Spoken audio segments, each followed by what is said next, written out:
Youth Congress ಮುಖಂಡ ಫೈರೋಜ್ ಪಠಾಣ್ ಹತ್ಯೆ ಪ್ರಕರಣದಲ್ಲಿ ಧಾರವಾಡ ಅಂಜುಮನ್ ಇಸ್ಲಾಂ ಸಂಸ್ಥೆಯ ಅಧ್ಯಕ್ಷ ಇಸ್ಮಾಯಿಲ್ ತಮಟ್ಗಾರ್ ಪಾತ್ರ ಇದೆ ಎಂಬ ಆರೋಪ ಕೇಳಿಬಂದಿರುವ ಹಿನ್ನೆಲೆಯಲ್ಲಿ ಇಸ್ಮಾಯಿಲ್ ತಮಟ್ಗಾರ್ ಬಂಧನಕ್ಕೆ ಪೊಲೀಸರು ಜಾಲ ಬೀಸಿದ್ದಾರೆ.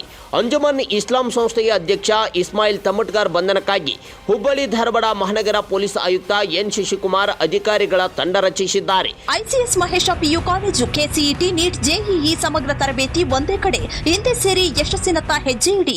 ಪೊಲೀಸ್ ಅಧಿಕಾರಿಗಳ ತಂಡ ಅಂಜುಮನ್ ಇಸ್ಲಾಂ ಸಂಸ್ಥೆಯ ಅಧ್ಯಕ್ಷ ಇಸ್ಮಾಯಿಲ್ ತಮಟ್ಗಾರ್ ನಿವಾಸಕ್ಕೆ ಭೇಟಿ ನೀಡಿ ಹುಡುಕಾಟ ನಡೆಸಿದ್ದಾರೆ. ಅದರಂತೆಯೇ ಧಾರವಾಡದ ಅಂಜುಮನ್ ಇಸ್ಲಾಂ ಸಂಸ್ಥೆ ಸೇರಿದಂತೆ ವಿವಿಧ ಕಡೆಗಳಲ್ಲಿ ಇಸ್ಮಾಯಿಲ್ ತಮಟ್ಗಾರ್ ಬಂಧನಕ್ಕಾಗಿ ಸರ್ಚ್ ವಾರೆಂಟ್ ತೆಗೆದುಕೊಂಡು ಪೊಲೀಸರು ಹುಡುಕಾಟ ನಡೆಸಿದ್ದಾರೆ.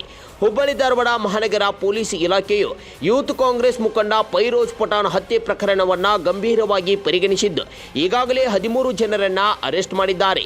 ಇನ್ನೂ ಹೆಚ್ಚಿನ ತನಿಖೆ ನಡೆಯುತ್ತಿದ್ದು ಇದೀಗ ಧಾರವಾಡ ಅಂಜುಮನ್ ಇಸ್ಲಾಂ ಸಂಸ್ಥೆಯ ಅಧ್ಯಕ್ಷ ಇಸ್ಮಾಯಿಲ್ ತಮಟ್ಗಾರಿಗೂ ಕೂಡ ಬಂಧನದ ಭೀತಿ ಎದುರಾಗಿದೆ. ಅಂಜುಮನ್ ಇಸ್ಲಾಂ ಸಂಸ್ಥೆಯ ಅಧ್ಯಕ್ಷ ಇಸ್ಮಾಯಿಲ್ ತಮಟ್ಗಾರ್ ಅವರ ಆಡಿಯೋಗಳು ಇದೀಗ ಸಾಮಾಜಿಕ ಜಾಲತಾಣಗಳಲ್ಲಿ ಸಿಕ್ಕಾಪಟ್ಟೆ ವೈರಲ್ ಆಗಿವೆ.